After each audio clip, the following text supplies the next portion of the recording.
बिस्मिल्लाहिर्रहमानिर्रहीम। उम्मीद करते हैं आप खैर आफियत से होंगे। अल्लाह ताला आपको हमेशा अपने ज़मान में रखे। हमारे एक क्लाइंट को ज़बरदस्ती बाकू जाने वाली फ़्लाइट से ऑफलोड कर दिया गया और उसके पासपोर्ट पर ऑफलोड की स्टैंप लगा दी गई।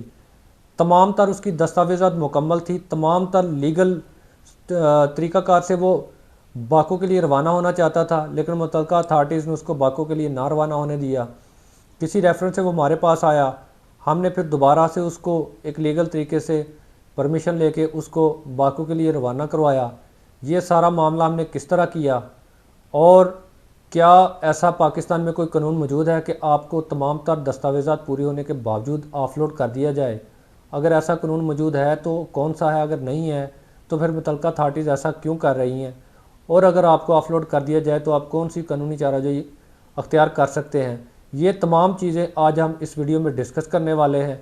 लेकिन इससे पहले अगर आप हमारे चैनल पर नए हैं तो हमारे चैनल को सब्सक्राइब ज़रूर कर लें ताकि इसी तरह की कारआमद और मालूमाती वीडियो बर वक्त आप तक पहुंचती रहे। इससे पहले कि हम डिस्कस करें कि किस तरह हमने अपने उस क्लाइंट को जो परमिशन लेके दी और किस तरह आप परमिशन ले सकते हैं, बड़े अफसोस की बात है, बड़े दुख की बात है। एक बात मैं आपको क्लियर और साफ अल्फाज में बताना चाहता हूँ, पाकिस्तान में इस वक्त इस तरह का कोई कानून लिख पढ़ के मौजूद नहीं है जो आपको ज़बरदस्ती त्यारे से ऑफलोड कर दिया जाए, आपके पासपोर्ट पर ऑफलोड की स्टैंप लगा दी जाए। कोई भी ऐसा कानून मौजूद नहीं है। ये सरासर ज़्यादती है, नाइंसाफ़ी है और मुतल्लिक़ा अथॉरिटीज़ ने आपने खुद साख्ता एक SOPs तय कर लिए हैं। उन्होंने ज़ाती तौर पर अपनी स्वाबदीदी इख्तियार बना लिया है ये कि जिसको वो चाहेंगे वो जाने देंगे, जिसको चाहेंगे नहीं जाने देंगे। वैसे तो जो आजकल मुल्क के लॉ के हालात हो गए हैं उनका ये करना बनता है, लेकिन फिर भी जो भी मौजूदा कवानीन हैं उनके मुताबिक लीगली तौर पर किसी को किसी भी किस्म की इजाज़त नहीं है किसी तौर पर भी कि वो आपको तमाम आपके दस्तावेज़ात मुकम्मल होने के बावजूद ऑफलोड कर दे। याद रखें, आपके पास एक वैलिड वीज़ा है, आपके पास आपका पासपोर्ट है, आपके पास टिकट है, आपके पास ID कार्ड है। दुनिया की कोई ताकत लीगली तौर पर आपको ऑफलोड नहीं कर सकती, आपके पासपोर्ट पर ऑफलोड का स्टैम्प नहीं लगा सकती। और जिस मकसद के लिए ये करते हैं, जब उनसे पूछा जाता है मुतल्लिक़ा अथॉरिटी से, जी वो लोग वहाँ पर जाकर स्किप कर जाते हैं। ये ऐसे ही है कि आपको शक है कि ये बंदा जराइम करेगा। एक पंजाबी में बड़ी मशहूर कहावत है, वो कमाद वाली, चलें वो फिर किसी वीडियो में आपको सुनाऊँगा। लेकिन आपको शक है कि ये स्किप कर जाएगा। एक जुर्म हुआ ही नहीं, आप सिर्फ शक की बुनियाद पर उसको रोक लेते हैं, उस पर FIR दे देते हैं। ये बड़ा अजीब सा कानून है और बड़े अजीब से मामलात हैं। जिस मुल्क में जाकर उसने स्किप होना है वो उसको वीज़ा दे रहा है, तो आप उसको कैसे रोक सकते हैं?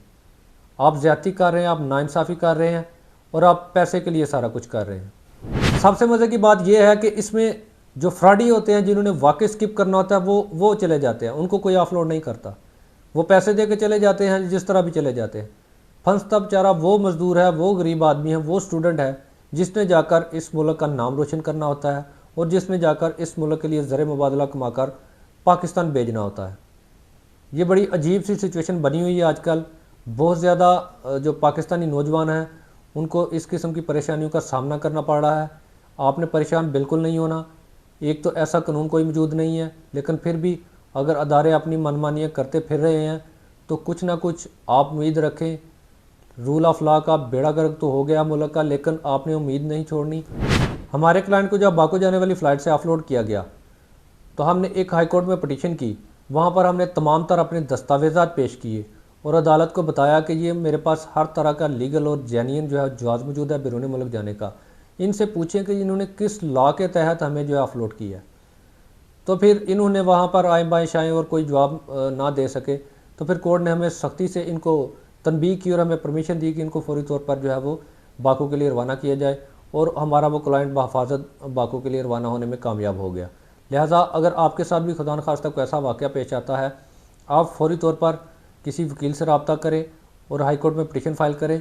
विद इन वीक आपकी पिटीशन का फ़ैसला होगा और आप अल्लाह के फजल से कोर्ट की परमिशन के साथ बाइज़्ज़त तरीके से अपने मुतल्लिक़ा मुल्क के लिए रवाना हो जाएंगे। हम उम्मीद करते हैं, मुतल्लिक़ा अथॉरिटी से दरख्वास्त भी करते हैं और आला हुकाम से भी दरख्वास्त करते हैं कि इस मामले का नोटिस लिया जाए। हमें पता है ये क्यों करते हैं। ये ऑफलोड करते हैं, पैसे लेते हैं, फिर रवाना कर देते हैं, जिसको वो कहते हैं चढ़ाई करवा देते हैं। ये सब पैसे के लिए हो रहा है और ये आला सतह पर नहीं हो रहा। ये निचली सतह पर अफसरान अपनी मनमानियाँ करने के लिए दिहाड़ियाँ लगा रहे हैं। तो मेरी इस चैनल के और इस प्लेटफार्म के तवज्जो से तमाम मुतल्लिका अथॉरिटीज़ और आला हुकाम से गुजारिश है कि इस चीज़ का नोटिस लिया जाए। जिसके पास वीज़ा है, जिसके पास टिकट है, जिसके पास पासपोर्ट है, उसको जाने दिया जाए। आप इस शक की बुना पर नहीं रोक सकते, ये वहाँ जाकर वहाँ पर स्किप कर जाएगा। अगर स्किप कर जाएगा तो आपके पास आप रियासत हैं, आपके पास अथॉरिटीज़ हैं, आप उसका ID कार्ड ब्लॉक कर दें, आप पासपोर्ट ब्लॉक कर दें, वो जहाँ भी होगा फंस जाएगा। इसमें तो इशू ही कोई नहीं है ऐसा। लिहाजा इस तरह लोगों की तजलील करना बंद करें और इस बहाने आप लोगों से दिहाड़ियाँ लगाना भी बंद करें। और आला हुकाम को चाहिए कि इसके ऊपर नोटिस लेकर लोगों के लिए आसानियाँ पैदा करने में अपना किरदार अदा करें और अपनी ज़िम्मेदारी अदा करें। उम्मीद करते हैं आपको वीडियो पसंद आई होगी। अगर वीडियो पसंद आई है तो लाइक, कमेंट, शेयर जरूर कीजिएगा। हमसे किसी भी किस्म का कानूनी मशवरा करना चाहते हैं, दिए गए हमारे नंबर पर व्हाट्सएप मैसेज करके आप हमसे कानूनी मशवरा कर सकते हैं।